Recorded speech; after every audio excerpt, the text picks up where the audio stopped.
Hello दोस्तों, मेरे पास है ये एक स्पीकर जिस पे लाइट आता है दोस्तों यहाँ पे।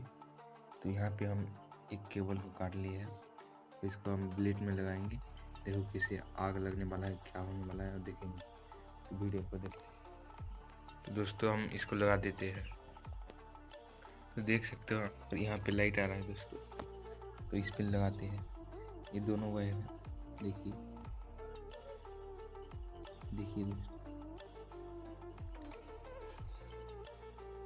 थोड़ा थोड़ा यहाँ पे धुआं निकल रहा है और आग लगा।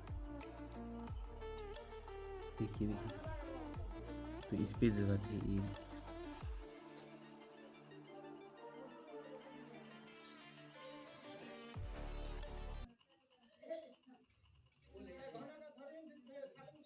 देखिए दोस्तों कैसे धुआं निकल रहा है।